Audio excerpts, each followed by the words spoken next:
Where do you see yourself in 20 years from now? If God give me breath for 20 more years, I see myself changing the world. Because my thought patterns are so opposite of what's the norm. Really? So I would have to change the world, or I have to be changed by the world. How is it working with Suge and out here on the West Coast for you? And a lot of your East Coast fans feel like your new allegiance to the West Coast has felt, you know, a lot of them feel maybe you're not as loyal to the East Coast anymore. That's so nonsense. Poppycock. Because this is not a new allegiance to the West Coast. I've been on the West Coast all this time. It's just because some people, not all, right, some people on the East Coast be on their dick so hard that they never heard me say that I'm living on the West Coast. Right.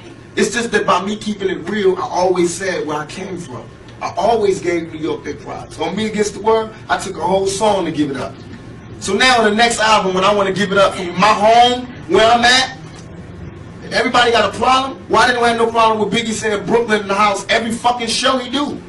Why they don't have a problem with Bronx and Boom? They just did a Sprite commercial off The Bridge and KRS. Why is it not hip-hop when I do it? Well, I mean, goddamn. Why is it suddenly a nigga tripping when I do it? Why everybody else could have a war, have beef within the music, talk about differences, and it's okay, it's music, it's hip-hop, it's groundbreaking. When I do it, it's war.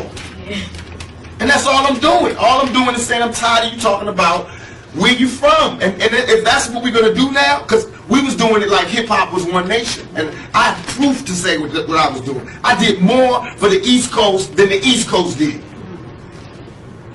I put more guns in East Coast niggas' hands than East Coast niggas did when they came out here. I put them niggas on the more weed gates and weed spots and safe havens and safe spots than the East Coast did. I put more rappers on than they did. I gave Biggie his first shows. I was the one that I was that bridge that niggas used to walk on to get over here. I explained it. I'm the one that told you.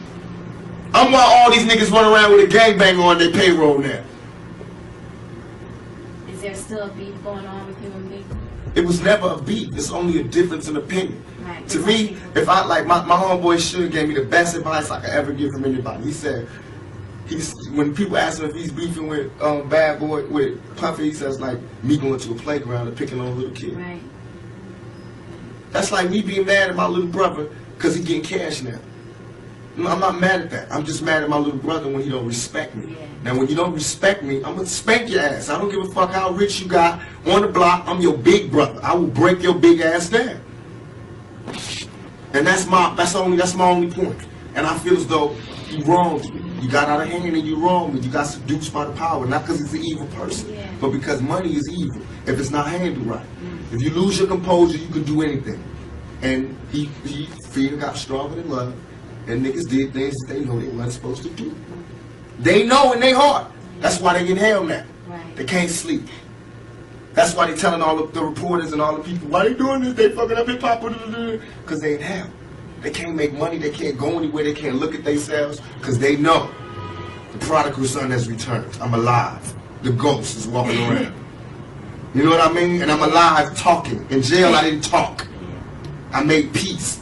Now, everybody that thinks that I disrespected or I love my East Coast fans. I'm from there. I'm eating New York pizza. I drive New York Jeeps. Want to hear New York. But I'm saying, let's keep it real for a second. If you have the level of music that you are, study. Go back and study. Study how Party and Bullshit was me before I met Biggie. You don't hear my style in this rap. Study how after I met Biggie, Ready to Die come out, his whole style changed. Study. Study why I would be mad. Study why I would be mad when half of the major New York rappers, or they managers, or they agents, or they somebody was there when I got shot, and nobody could give me no information.